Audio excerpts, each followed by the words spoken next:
because guys, it's dripping because I didn't squeeze my t-shirt too much.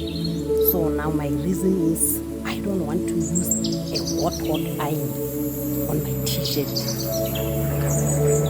So yeah guys, please comment, please share, and please guys subscribe. See you on my next